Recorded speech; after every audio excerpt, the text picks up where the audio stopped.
smoky air of the cantina hung thick with the scent of exotic drinks and alien sweat. Neon lights flickered across metal walls, casting strange shadows that danced with each flicker. In the farthest corner, where the darkness swallowed most of the light, sat two figures that couldn't be more different. Vextel's massive frame filled the reinforced chair, his purple carapace gleaming dully under the dim lights. Deep scars crisscrossed his shell-like skin, telling stories of battles fought across distant stars. His left arm was gone, replaced by a crude mechanical limb that whirred softly with each movement.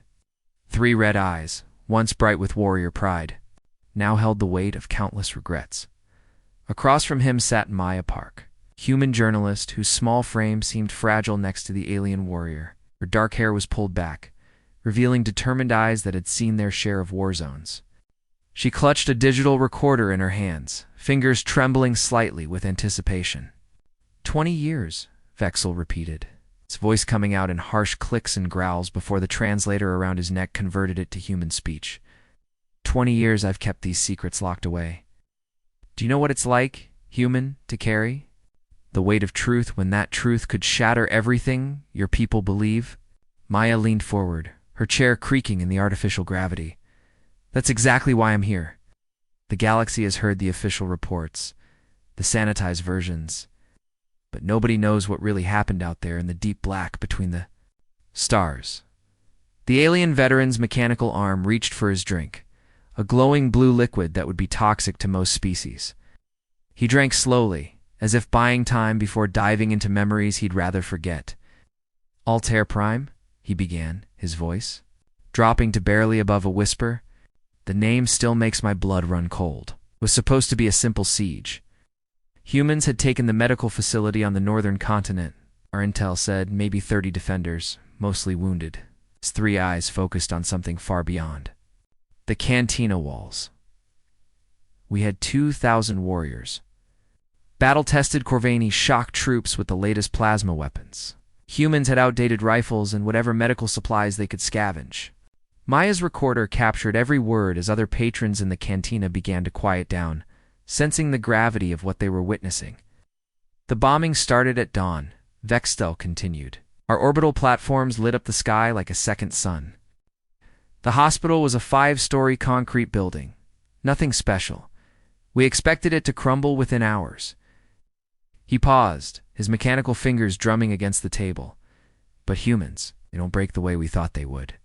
That building took hit after hit, plasma fire that could melt through starship armor. The walls cracked, the roof collapsed in places, but somehow it kept standing. 3 days, Maya whispered, already knowing the answer, but needing to hear it. 3 days of continuous bombardment. No sleep, no rest, no mercy. We could have leveled the entire city, but our commanders wanted those medical supplies intact. So we kept hitting the same target over and over. Vextel. S's voice grew rougher. Inside that hell, a human medic named Jinho was performing miracles. We monitored their communications, heard the reports. 50 wounded beings crammed into those ruins. Half were humans, but the other half. Corvani soldiers who had been captured in earlier fighting. The cantina had gone completely silent now. Even the automated serving drones seemed to hover quietly, as if programmed to respect the moment. Ginho had no surgical equipment left. The plasma strikes had destroyed most of his supplies. He was using torn fabric for bandages, improvised tools made from debris. And all the while, death was raining down from above. Maya could hardly breathe, but he kept working. For 72 hours straight. No food, no water, no rest. Just one human moving from patient to patient, saving lives while his world burned. Around him, here's the part that still haunts me. He treated our wounded soldiers with the same care he gave his own people. Vexel's prosthetic arm clenched into a fist.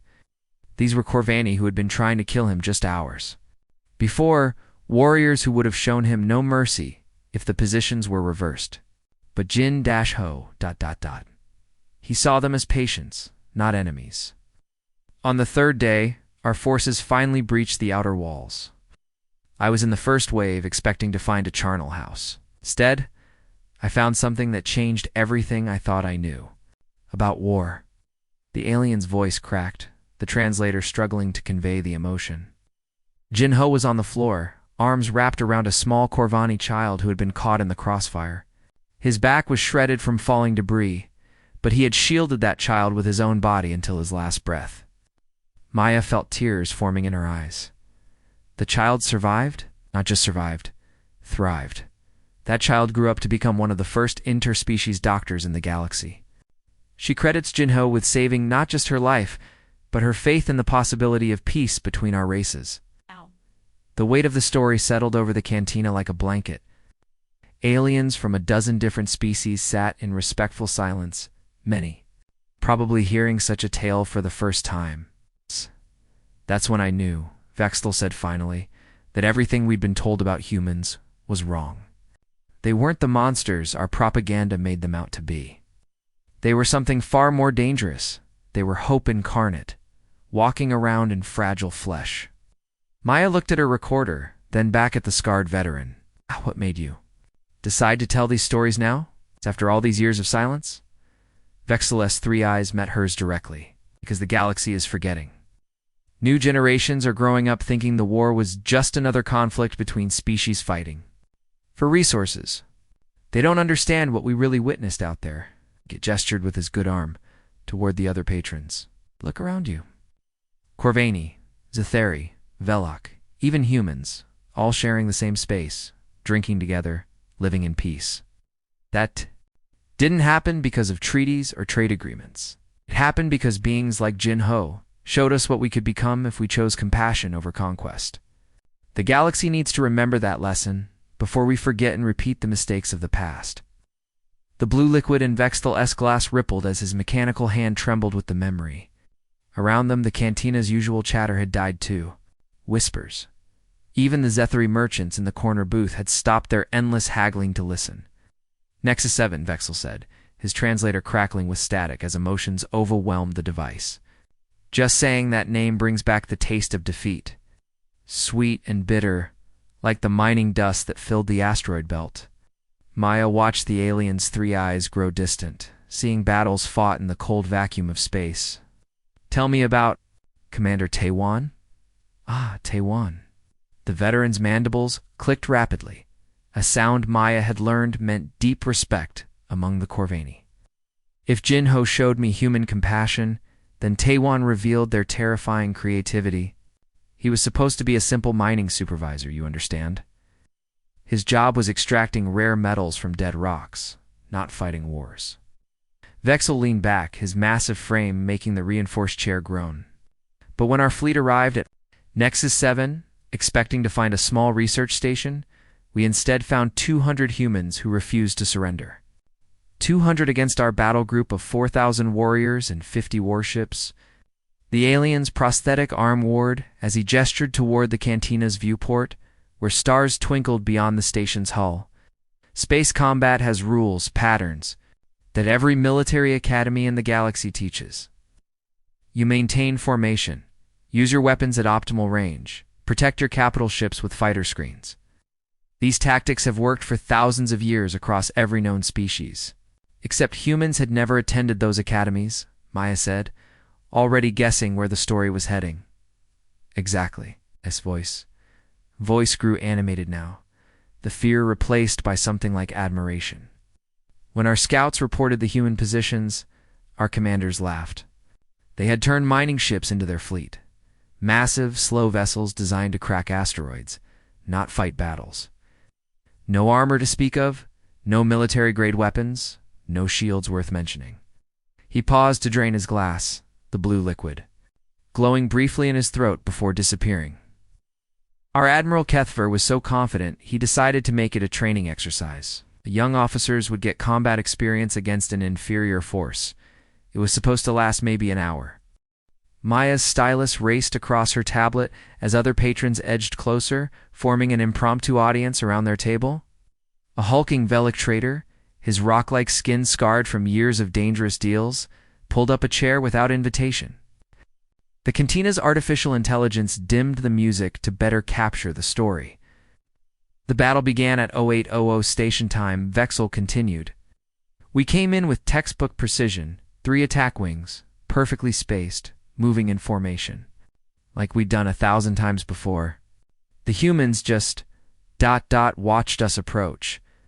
Taewan's voice came over the comm channels, broadcasting on all frequencies. He didn't threaten us or try to negotiate.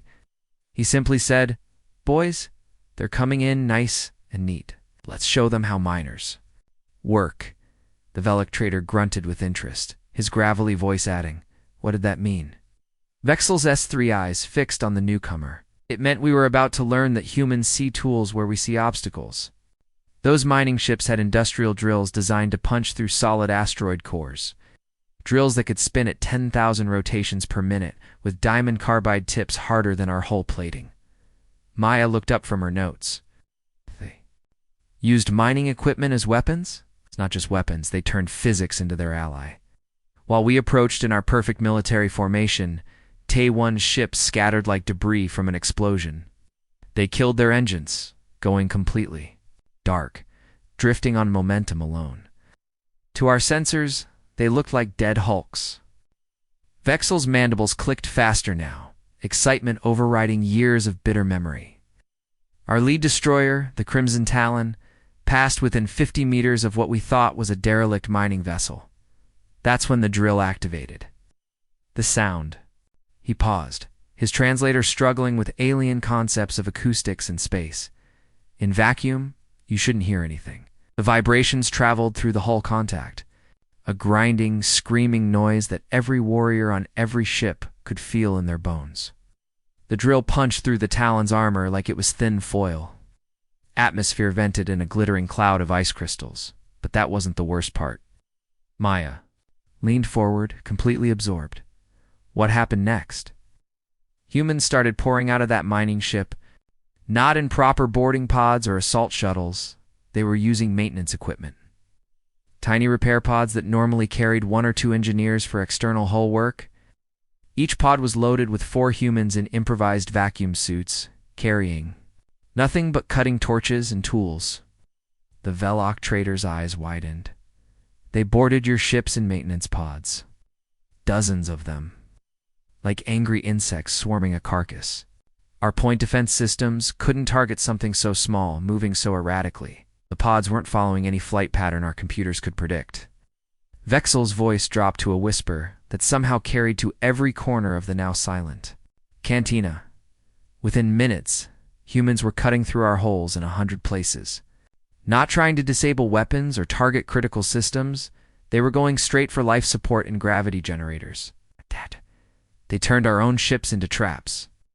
Artificial gravity failed on the battlecruiser Void's Edge, sending warriors floating helplessly while humans moved through the corridors like they were born in zero-G. On the carrier Storm's heart, they flooded entire decks with industrial foam, trapping our fighters in their launch bays. Maya's hand cramped from writing so fast. How long did this go on? 3 hours of chaos. Our admiral kept trying to re-establish formation, get his ships back into proper combat positions. But every time we regrouped, the humans would do something impossible. They used their mining charges, explosives meant for breaking up asteroids, to create debris fields that blocked our sensors. One crew actually attached rocket boosters to a solid chunk of iron ore and sent it spinning through our formation. Like a giant bullet, it took out 2 frigates before we even realized what was happening. The alien veteran's prosthetic hand clenched. But the moment that broke us came, when Taewan himself led a boarding party onto our flagship. He and 12 humans crossed 2 kilometers of open space inside a cargo container. Using nothing but emergency thrusters for propulsion, they landed on the command tower like a meteor strike. While our security forces rushed to repel boarders, Taewan wasn't trying to capture the bridge or kill our officers. He was in the communications array, broadcasting a message to every ship in our fleet. What message? Maya asked, though she suspected she already knew. A technical manual for mining safety procedures, complete with diagrams showing proper ventilation in enclosed spaces, emergency protocols for equipment failure, and recommended rest periods for workers in hazardous environments. The cantina erupted in confused murmurs. but Vexthal held up his good hand for silence. See, he was teaching our warriors how to survive what was about to happen to them. Even while fighting for his life, Taiwan was trying to minimize casualties on both sides. That's when Admiral Kethver gave the retreat order. Not because we were losing, we still had superior numbers and firepower, but because he realized we weren't fighting soldiers anymore. We were fighting something completely alien to our understanding of warfare. An entire Corvani battle group, Vexthal said, his voice filled with wonder and shame, defeated by 200 miners who refused to play by the rules. They didn't just win a battle, they rewrote everything we thought we knew about combat. The Velok trader spoke into the silence. What happened to Commander Taiwan? He survived the war, went back to mining asteroids. Last I heard, he was running a small operation in the frontier sectors, teaching young humans how to extract rare metals safely and efficiently. He never considered himself a military genius. Vexthal's 3 eyes met Maya's again. That's what makes humans so dangerous. They don't try to be warriors. They just refuse to give up. And somehow that makes them unstoppable. The cantina's atmospheric recyclers hummed softly as Vexthal's mechanical arm reached for another drink. The blue liquid had been replaced with something stronger, a clear spirit that glowed faintly in the dim light. His 3 eyes were distant now, looking past Maya, past the station walls, into memories that still burned like fresh wounds. Action, he repeated, the word coming out like a curse through his translator. Every species in the galaxy thinks. They understand what that means.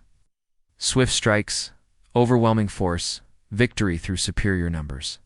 But humans, he paused, taking a long sip that made his translator crackle. Humans turn action into art. Deadly, beautiful, impossible art. Maya noticed her hands were shaking slightly as she adjusted her recorder. Around them, the audience had grown.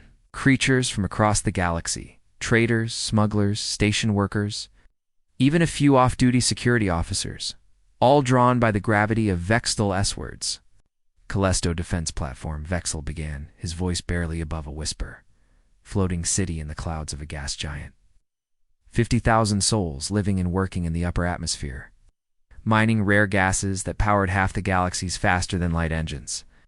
He gestured with his prosthetic arm, the servos whirring as he painted the scene in the air. Beautiful place. Gleaming towers connected by bridges that sparkled like jewels against the planet's colorful storms. Families lived there. Children played in the observation decks, watching the lightning dance through the clouds below. And you were ordered to destroy it, Maya said quietly. Not destroy, capture. Those gas refineries were too valuable to simply blow up. But the humans had turned the platform into a fortress. Every approach was mined. Every corridor could become a kill zone. A direct assault would have cost thousands of lives on both sides. Vexthal's mandibles clicked slowly, a sound Maya had. Learned meant deep contemplation, so our fleet commander decided on a siege. Surround the platform, cut off supply lines, force them to surrender when their resources ran low. Clean, efficient, minimal casualties. Except humans don't surrender, not when civilians are involved. The alien's voice grew rougher. 3 days into the siege, our sensors detected massive structural damage to the platform's main support columns. The orbital dynamics were failing. Gravity was pulling the entire station down toward the planet's core. Maya felt her breath catch. How long did they have? 12 hours before the platform would fall so deep into the gravity well that even our transport ships couldn't reach it. 50,000 people, including 8,000 children, would be crushed by atmospheric pressure long before they could burn up in the planet's interior. The cantina had gone completely silent now. Even the automated systems seemed to hold their breath, waiting for the rest of the story. Lieutenant Hejin was in command of the Human Defense Force. 30 soldiers, 15 outdated fighters, and a handful of civilian transports that could maybe carry 1,000 people each. The math was impossible. Vexthal's prosthetic fingers drummed against the table, creating a rhythm like distant thunder. Any reasonable commander would have negotiated. Offered to surrender in exchange for civilian evacuation? Our fleet had transport capacity for everyone, it would have been. A clean exchange. But Hyjin wasn't reasonable, Maya guessed. Hyjin was 24 years old, fresh out of the academy, assigned to what was supposed to be a quiet posting. Her service record said she'd never seen combat, never commanded anything larger than a training squadron. Vextel's 3 eyes focused on Maya with laser intensity. She looked at 50,000 lives hanging in the balance and made a decision that should have been impossible. The alien veteran stood slowly, his massive frame towering over the gathered crowd. She split her forces, half to evacuation duty, half to combat. 15 fighters against our entire attack wing, over 300 ships. The evacuation ships were civilian transports, unarmed, unarmored. They could carry maybe 2,000 people per trip, but they needed clear flight paths to reach the outer system where our ships couldn't follow. Maya's stylus had stopped moving. How could 15 fighters hold off 300? It couldn't. Not in any conventional sense. But Hyjin wasn't thinking conventionally. She turned the gas giant itself into her weapon. Vextel's translator crackled with excitement as he continued. The planet's atmosphere was full of methane clouds, hydrogen, storms, electrical discharges that could fry a ship's electronics from 50 kilometers away. Our pilots avoided those areas, standard operating procedure for any sane species. Hyjin led her fighters straight into the worst storm she could find. Lightning so intense, it turned the clouds into plasma. Winds that could tear a ship apart, pressure changes that would crush most hulls like tin cans, and she fought from inside the storm. The gathered aliens murmured in disbelief. A Zethri trader, his forearms gesturing wildly, spoke up. Impossible. No pilot could survive in those conditions. That's what we thought too, Vextel replied. Our attack squadrons approached the evacuation routes expecting easy targets. Instead, human fighters came screaming out of the storm clouds like lightning bolts made flesh. They would appear for maybe 30 seconds, hit one of our ships with everything they had, then disappear back into the electrical chaos. Our sensors couldn't track them. Our weapons couldn't lock on. Our communications were jammed by the atmospheric interference. Maya found her voice. For 6 hours? 6 hours of the most intense combat any of us had ever seen. Hyjin's voice came over the comm channels every few minutes, coordinating with the evacuation ships, calling out attack patterns, keeping her pilots focused on their impossible mission. Vextel's mechanical arm began to shake. But we could hear the strain in her voice. Each transmission was weaker than the last. The storm was killing her ships one by one, not from our weapons, but from the environment itself. Her fighter took a lightning strike that should have vaporized it completely. The electrical surge fried her life support, cracked her canopy, left her breathing recycled air that was slowly poisoning her with every breath. Did she retreat? Asked the Velic trader. Retreat. Vextel laughed, but there was no humor in it. The sound, she accelerated deeper into the storm. Found the eye of the hurricane where the pressure was so intense that our heavy cruisers couldn't follow. And from there, she coordinated the final phase of the evacuation. The last transport. Ship was carrying the children, 8,000 of them, packed into a vessel designed for cargo, not passengers. It was slow, vulnerable, and flying through a corridor that our entire fleet was watching. Maya felt tears forming in her eyes. What happened? Hyjin came out of the storm one last time. Her fighter was barely holding together, hull breached. Engines failing, navigation systems dead. She flew directly at our flagship, broadcasting on all frequencies. What did she say? She gave us the exact coordinates of the evacuation ship, told us where it was, what course it was taking, how long it would take to reach safety. Then she said something that will haunt me until the day I die. The cantina was so quiet that Maya could hear her own heartbeat. What? She said, those are children. If you fire on them, you'll have to live with that choice forever. I won't. Vextel's translator failed for a moment as his emotions overwhelmed the device. When it came back online, his voice was barely a whisper. Her dying fighter into a guided missile. Aimed it directly at our weapons array. Not to destroy the ship, not to kill anyone. Just to give those children 30 more seconds to reach the jump point. The explosion lit up the entire system. When the light faded, the evacuation ship was gone safely away, carrying every civilian from the platform and Hyjin. Found her ship floating in the debris field. She was still strapped into her pilot seat, hands on the controls, oxygen gauge reading 0. Her last transmission was the coordinates of the evacuation ship, repeated over and over until her communications failed. The alien veteran sat down heavily, his massive frame seeming to shrink. 50,000 lives saved. Every single civilian evacuated safely. The cost was 15 human fighters and 30 soldiers who refused to let innocents die on their watch. After that battle, Vextel continued, 300 of our pilots requested transfers to non-combat roles. They couldn't face the possibility of fighting beings who would sacrifice everything for strangers. Maya looked around the cantina at the faces of the gathered aliens. Each one seemed to be processing the story differently, but all were clearly moved by what they'd heard. Our fleet commander sent a message to Human Command that day, Vextel said finally. It was a simple request. He wanted to know how they trained their officers to make such decisions. How they prepared young soldiers to carry such weight. Was the response? One word. Conscience. Vextel's 3 eyes met Maya's. That's when we began to understand that we weren't just fighting a different species. We were fighting a different philosophy entirely. Cantina's lights dimmed. As Omega Station entered its artificial night cycle, casting longer shadows across the gathered faces. Vextel's massive form seemed to shrink into itself as he prepared to tell what was clearly his most painful memory.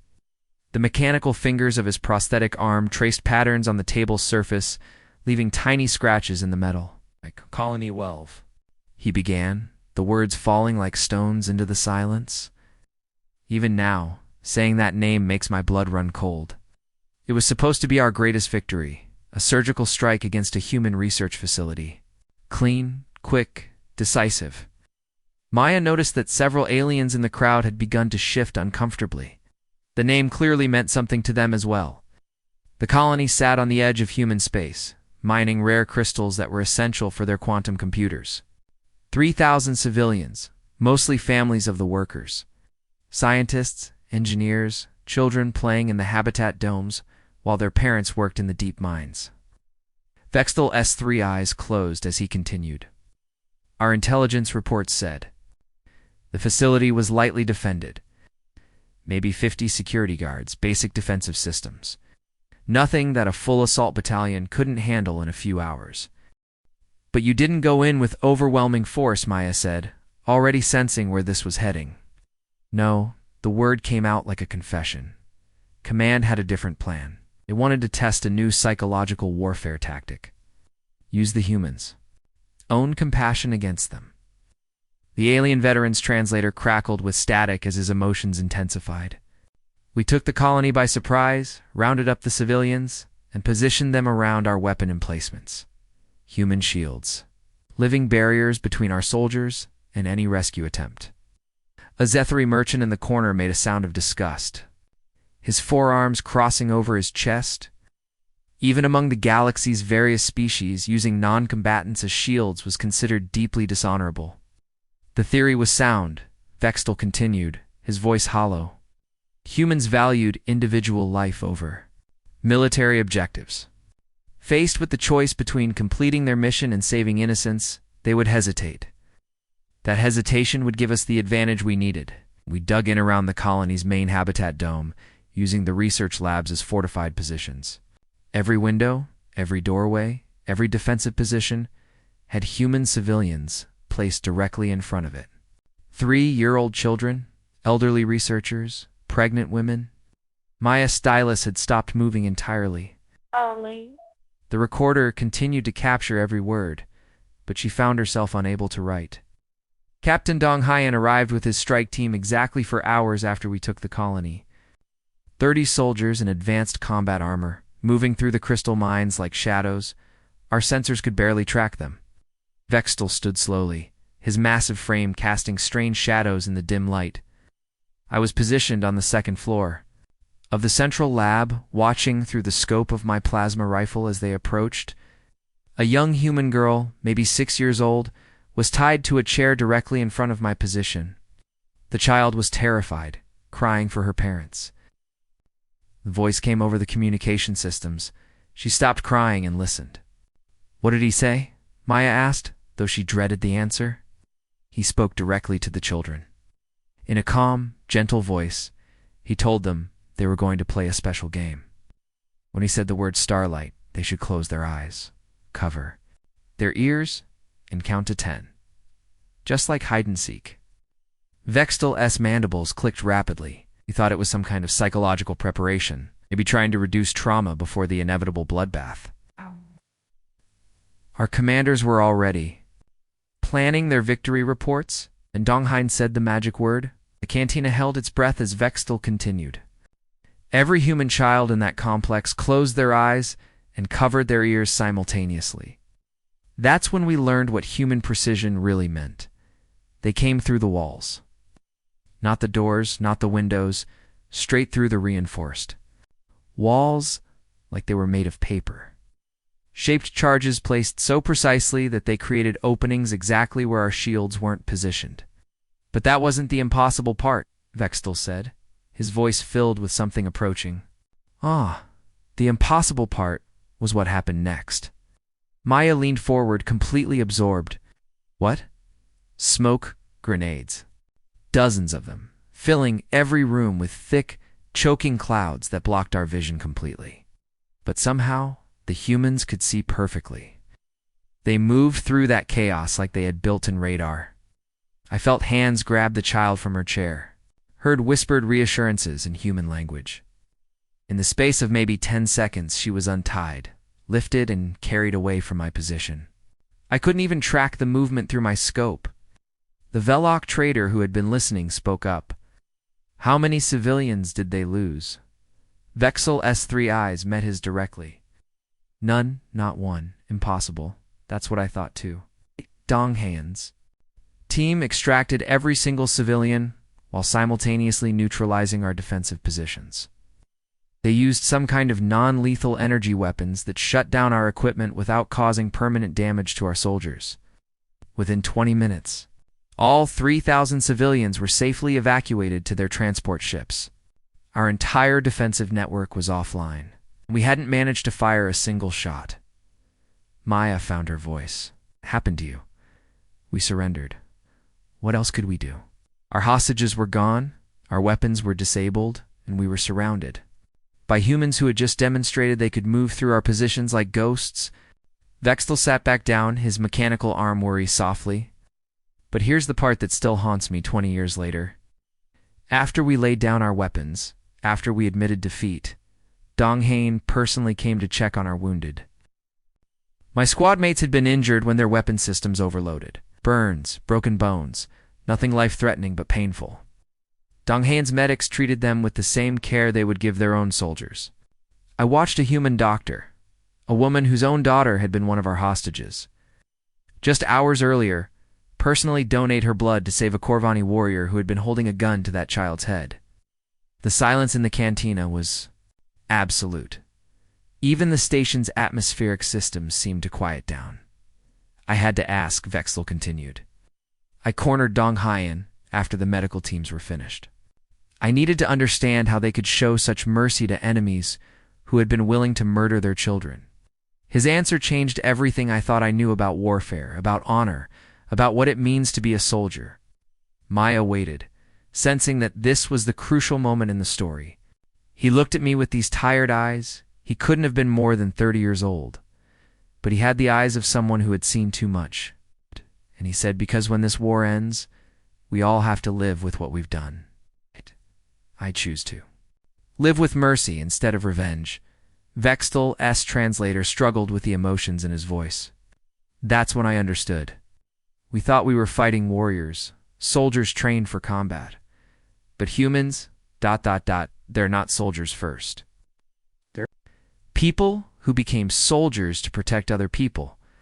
Their strength doesn't come from their weapons or their tactics. It comes from their absolute refusal to compromise their principles, even when it would be easier, even when it would be more efficient.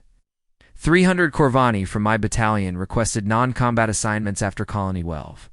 Not because we were afraid of dying, but because we were afraid of what we might become if we continued fighting beings who made us question everything we thought we knew about honor. Maya looked around at the faces of the gathered aliens.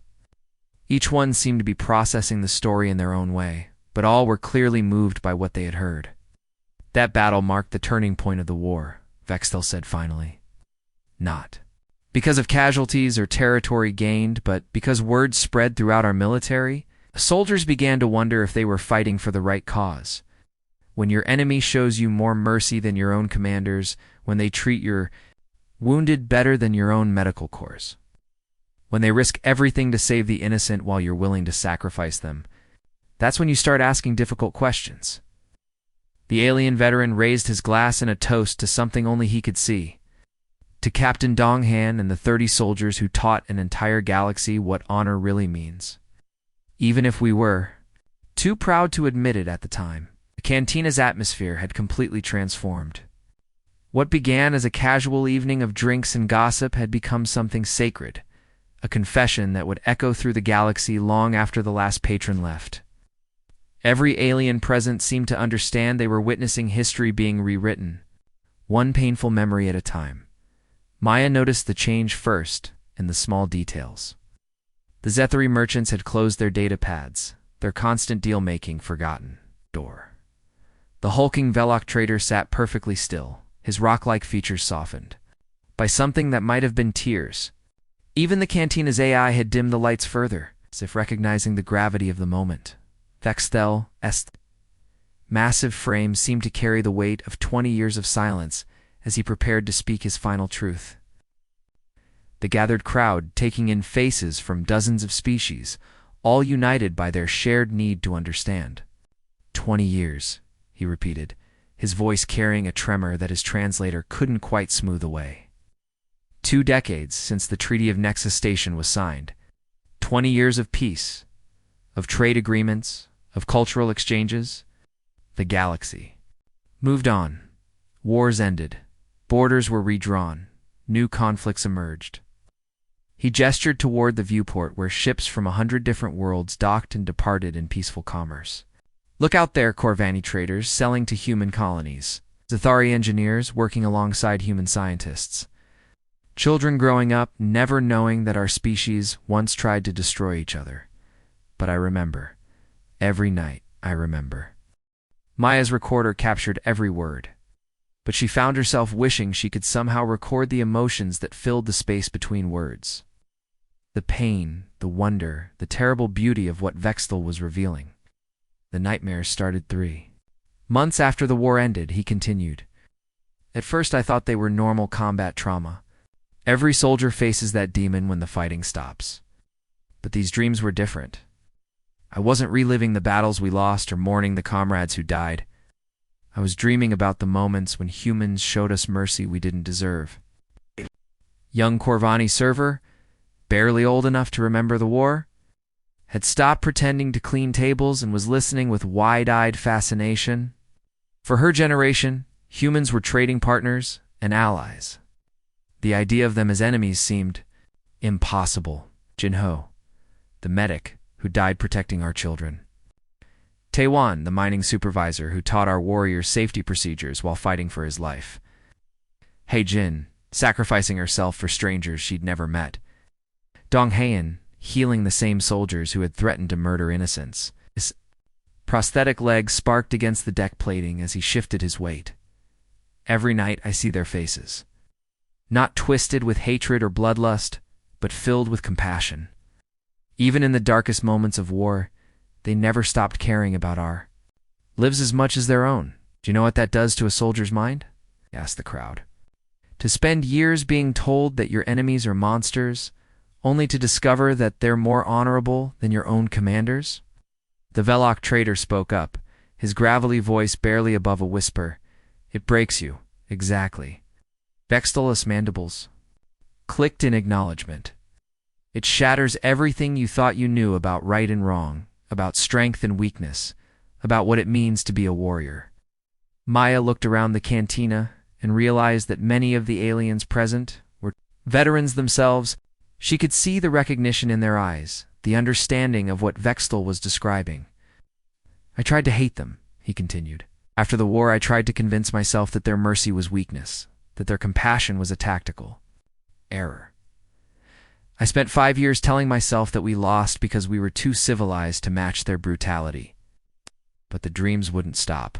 Every night I'd see Deng Haiyan's tired eyes as he explained why he chose mercy over revenge. I'd hear Haijian's voice, calm and certain, as she gave her life for children she'd never met. And slowly, I began to understand the terrible truth." The cantina held its collective breath as Vextel approached the heart of his confession. "We didn't lose the war because humans were more violent than us. We lost because they were more human than we ever imagined possible. Every species in the galaxy fights for territory, resources, survival. We understand conquest, dominance, the strong consuming the weak. These are natural laws that govern every civilization.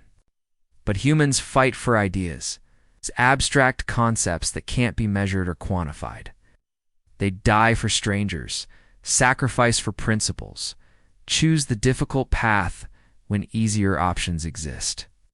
Vextel moved slowly toward the cantina's exit, his damaged leg creating a rhythm like a broken heartbeat against the deck.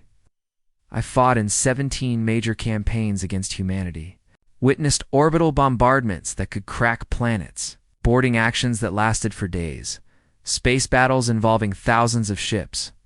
I saw their warriors cut down in the prime of life, watched their colonies burn, heard their children cry for parents who would never come home. And through it all, they never became us." Ah! Maya felt tears streaming down her face as she realized what he meant. They never became what they were fighting against. Exactly. Every opportunity for revenge, every chance to pay back cruelty with cruelty, every moment when hatred would have been easier than hope, they chose to remain human. The young Corvani server stepped closer, her voice barely audible. "Is that why you're telling these stories now?" Vextel's 3 eyes focused on her with surprising gentleness. "Young one, you've grown up in a galaxy where humans are neighbors and friends. You work alongside them, learn from them, share your lives with them. To you, they're just another species trying to make their way among the stars. But your elders remember a different time. Some still whisper that humans are dangerous, unpredictable, that their mercy during the war was just another tactic. I'm telling these stories because the galaxy needs to understand what we really faced out there, not monsters or conquerors, but beings who prove that strength and compassion aren't opposites. They're the same thing." Vextel reached the cantina's entrance and paused, his scarred form silhouetted against the corridor's lighting. The entire establishment had fallen into complete silence, waiting for his final words. "Maya Park," he said, turning back to face the human journalist. "You asked me why I'm speaking now after 20 years of silence. The answer is simple. Young ones are forgetting. They see the peaceful galaxy we live in today and assume it was always this way. They don't understand that this peace was bought with the blood and sacrifice of beings who chose to be better than their circumstances demanded. If we forget those lessons, if we lose sight of what humans showed us about the possibility of choosing mercy over vengeance, then we risk becoming the very monsters we once thought they were." The alien veteran's translator crackled one final time as he delivered his conclusion. "The most powerful weapon isn't plasma cannons or fusion bombs or planet-killing dreadnoughts. The most powerful weapon is the choice not to use the power. Humans understood that. Even when we didn't deserve their mercy, even when it cost them dearly, they chose to remain true to their principles. That's why they didn't just win a war, they won the peace that followed. And that's why, no matter how advanced our technology becomes or how far our empires expand, humans will always be the most formidable force in the galaxy." As Vextel disappeared into the station's corridors, the cantina remained frozen in stunned silence. Slowly, conversations began to resume, but they were different now. Quieter, more thoughtful, touched by the weight of what they'd heard. Maya looked at her recording device. Its memory banks filled with stories that would reshape how the galaxy understood the war, and the peace that followed. She thought about the human colonies she'd visited, the quiet heroes working in research labs and mining facilities, never knowing that their simple acts of daily kindness were continuing the legacy of warriors like Jinho and Haijin, the Zethari. Merchant at the corner table was the first to speak into the silence. "I fought against humans too," he said quietly. "Never understood why we lost until tonight." Others began to share their own memories, their own encounters with human compassion. During the darkest days of the war, the cantina transformed from a place of casual entertainment into an impromptu memorial, celebration of the choices that had made peace possible. Maya whispered to herself, her words barely audible above the growing conversations around her. Sometimes the most powerful weapon is the choice not to use it. But as she prepared to leave, she realized Vextel had given her something more valuable than just a story. He'd shown her why the peace they all enjoyed was so precious, and why it was worth protecting with the same fierce determination that humans had once shown in war. The recording would spread across the galaxy, shared on communication networks, discussed in alien parliaments, taught in schools where young beings learned about the costs of conflict and the value of choosing compassion over conquest. And somewhere in the station's corridors, a scarred Corvani veteran walked a little straighter, finally free of the burden he'd carried for 20 years. His nightmares would continue, some wounds never fully heal. But now they served a purpose greater than just haunting one old soldier's sleep. They were a reminder that in a galaxy full of beings capable of unimaginable cruelty, some choose to be unimaginably kind instead. The end.